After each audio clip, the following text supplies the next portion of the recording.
गणपती बाप्पांच्या नैवेद्यासाठी शेवयांची खीर ही 5 दिवसामध्ये एकदा तरी तयार केलीच जाते. पण आज आपण शेवयांची खीर न बनवता आरोग्यदायी अशी दुधीची खीर बनवणार आहोत. दुधीमध्ये बरेचसे असे गुणधर्म आहेत की ते आपल्या शरीरासाठी खूप अत्यावश्यक आहेत. म्हणूनच आज आपण आरोग्यदायी पौष्टिक अशी शेवयांची खीर न बनवता दुधीची खीर तयार करणार आहोत. नमस्कार, मी प्रिया. तुमच्या सगळ्यांचं खूप खूप मनापासून स्वागत. साधारणतः श्रावण महिना किंवा गौरी गणपतीच्या काळामध्ये छान असे कवळे दुधी बाजारात विकत मिळतात. हा मी अगदी कवळा म्हणजे 200 ग्रॅमचा अगदी छोटासा दुधी इथे घेतलेला आहे. अगदी असे ह्याचं नख लावून पाहिलं की सहज नख आत रुतलं जातं. याचा अर्थ दुधी अगदी कवळा आहे. याचा हा देठाचा भाग काढून घ्यायचा आणि थोडासा दुधीचा हवं तर कण छोटा खाऊन पाहायचा की जेणेकरून आपल्याला लक्षात येतं की दुधी कडसर तर नाहीये ना, कारण कधी कधी काही दुधी कडसर असतात. आता हे दुधीचं साल असं काढून घ्यायचं आहे. जर अगदीच कोवळा असेल तर नाही काढलं तरी चालतं. मी आता हे नसतं काढलं तरीही चाललं असं, पण याला ना सालीवर वरच्या बाजूनी काही असे डाग होते जे पाण्याचे किंवा दुधीचा चीक वगैरे लागला असेल तर, म्हणून मी हे सालीचा भाग काढून घेतलेला आहे. त्यानंतर हा दुधी असा किसून घ्यायचा. अगदीच कोवळा दुधी आहे त्यामुळे मी यातल्या बिया काढल्या नाहीयेत. पण जर का समजा कोवळा दुधी नसेल, थोडासा जरी जून असेल किंवा थोडा जाडा मोठा दुधी असेल तर मात्र आतला बियांचा भाग आहे ना तो सगळा काढून घ्यायचा. हा अगदी कोवळा असल्यामुळे मी बियांचा भाग सुद्धा काढून घेतला नाहीये. दुधीमध्ये भरपूर प्रमाणात लोह असतं त्यामुळे या दुधीला लगेच लालसर रंग येऊ शकतो. म्हणून लगेच आपण पुढची तयारी करतोय. त्याकरता इथे मी एका कढईमध्ये साधारण 1 चमचा इतकी ही खसखस घेतलेली आहे आणि आपल्याला ही खसखस अशी कोरडीच मंद आचेवर भाजून घ्यायची आहे. खसखसीचा सुवास या खिरीमध्ये अप्रतिम येतो, त्यामुळे थोडीशी तरी खसखस यामध्ये नक्की घाला. आता ही आपण खसखस काढून घेतली. त्यानंतर साधारण 1 टेबलस्पून इतकं मी साजूक तूप यामध्ये घातलं.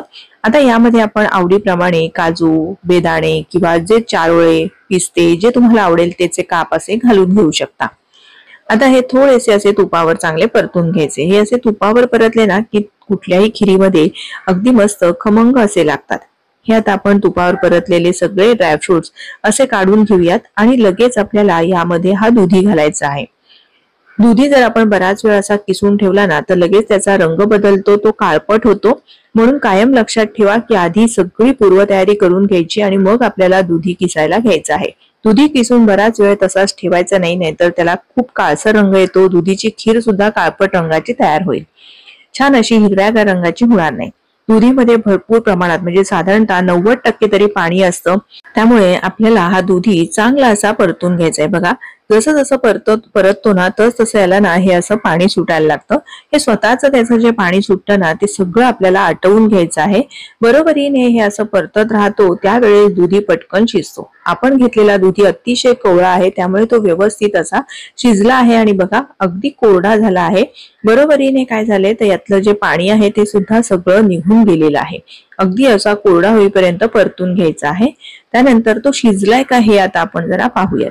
एक छोटासा कण घ्यायचा आहे. बघा, अगदी सहज मऊ मऊ शिजलेला आहे. इतका चांगला शिजला की मग आपल्याला पुढची प्रक्रिया करायची आहे. दुधी जर व्यवस्थित शिजला नसेल आणि मग आपण पुढे त्यामध्ये साखर वगैरे घातली तर मात्र दुधी दाताखाली कचकच लागू शकतो.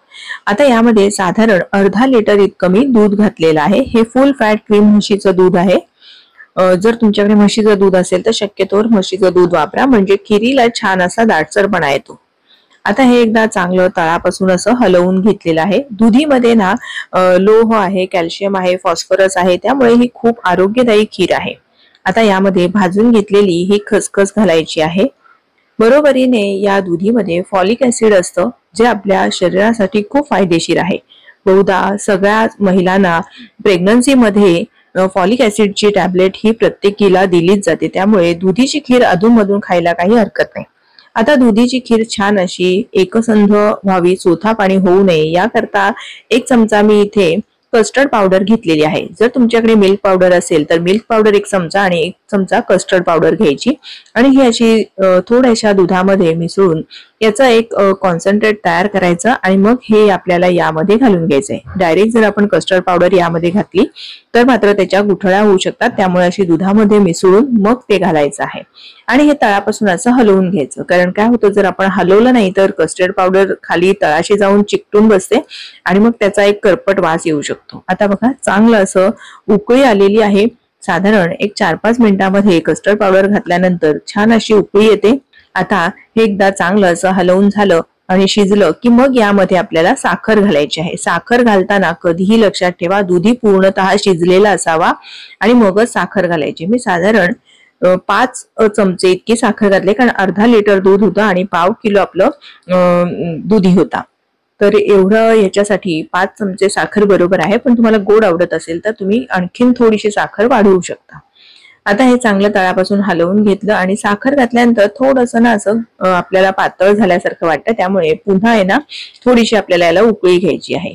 बरोबरीने यामध्ये वेलची जायफळ पूड आणि आपण जे ड्रायफ्रुट्स आधी सुरुवातीला परतून ठेवले होते ते सगळे यामध्ये घालून घ्यायचे आहेत। आता छान अशी उकळी आली की मग आपल्याला गॅस बंद करायचा आहे। जशी उकळी येते ना तसं ही खीर अशी छान दाटसर तयार होते। बघा मस्त अशी ही कस्टर्ड पावडरमुळे दाटसर खीर आपली तयार झालेली आहे।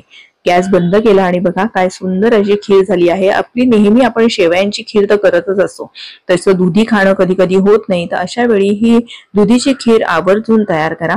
नेहमी शेवयांची खीर तयार करण्यापेक्षा आरोग्यदायी पौष्टिक अशी ताज्या ताज्या कोवळ्या लुसलुशीत दुधीपासून ही अशी खीर तुम्ही तयार करू शकता। जर कोणी लहान मुलं किंवा मोठी माणसं सुद्धा कधी कधी दुधी खायला नाही म्हणतात, तर अशा वेळी त्यांच्या सुद्धा पोटामध्ये हा दुधी जाईल आणि मुळात म्हणजे गणपती बाप्पाला ही ताज्या कोवळ्या लुसलुशीत दुधीपासून तयार केलेली खीर खूप आवडेल, याची मात्र मला 100% खात्री आहे। तुम्ही सुद्धा या गणपती उत्सवामध्ये गणपती बाप्पांच्या नैवेद्यासाठी अशी ही खीर आवर्जून तयार करा आणि तुमचा अनुभव माझ्यासोबत शेअर करा। व्हिडिओ थोडा जरी आवडला असेल तर प्लीज एक लाईक करा, तुमच्या मैत्रिणींना नातेवाईकांना जास्तीत जास्त शेअर करा आणि जर तुम्ही ही खीर बनवून पाहिली तर अभिप्राय करून सांगायला अजिबात विसरू नका। अशा छान छान प्रमाणबद्ध रेसिपीज पाहण्यासाठी प्रियाज किचनला सबस्क्राईब करा आणि बाजूला असलेलं बेल आयकॉन सुद्धा प्रेस करा। पुन्हा लवकरच भेटूया छानशा रेसिपीसह। धन्यवाद।